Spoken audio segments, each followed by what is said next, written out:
ദുനിയാവിലെ സർവ്വ ബാങ്കിലെ പൈസ നിങ്ങളുടെ കയ്യിൽ കിട്ടുന്നതിനേക്കാളും ഹൈർ ഈ 2 റക്അത്ത് സുന്നത്താണ്. ഏതാണെന്നറിയോ?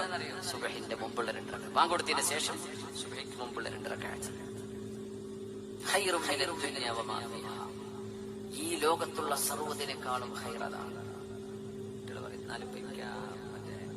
പുതിയ ആപ്പിൾ കിട്ടിയ എനിക്ക് അതായിരിക്കും വളരെ ഇഷ്ടം. ചെറുപ്പക്കാരൻ പറയും എനിക്ക് ഡിഫൻഡർ കിട്ടിയാൽ മതിയല്ലോ, എനിക്ക് അതായിരുന്നു വേണ്ടിയിരുന്നത്. അതിനേക്കാളൊക്കെ വലുതാണ് നിങ്ങൾ ചിന്തിക്കുന്ന സർവ്വ ലക്ഷറിയേക്കാളും വലുതാണ്, നിങ്ങൾ ആലോചിക്കുന്ന സർവ്വ സൗകര്യങ്ങളെക്കാളും അല്ലാഹുവിന്റെ അടുത്ത് ഖൈർ ഈ 2 റക്അത്ത് സുന്നത്താണ്. അത് കൂരയിൽ കഴിയുന്ന ആൾക്കും വീടിന് തലചായ്ക്കാൻ ഇടമില്ലാതെ അങ്ങാടി തിണ്ണയിൽ കഴിയുന്ന ഒരു മുസ്ലിമായ മനുഷ്യനും അള്ളാഹു നിഷേധിക്കാത്തൊരു ഖൈറാണത്. തൗഫീഖ് ഉണ്ടെങ്കിൽ കിട്ടും. സുബ്ഹിന്റെ മുമ്പുള്ള 2 റക്അത്ത് സുന്നത്ത്, അത് കഴിഞ്ഞിട്ട് ഫർള് നിസ്കരിക്കുക. അപ്പോ സുന്നത്തിന് ഇത്ര ശ്രേഷ്ഠത ഉണ്ടെങ്കിൽ ആ ഫർളിന്റെ ശ്രേഷ്ഠത എത്രയായിരിക്കും? വീട്ടിക്ക് വരുന്ന വാതിൽ ഇങ്ങനെയാണ്, ഗേറ്റ് ഇങ്ങനെയാണ്. അപ്പൊ വീടെന്തായിരിക്കും അവസ്ഥ?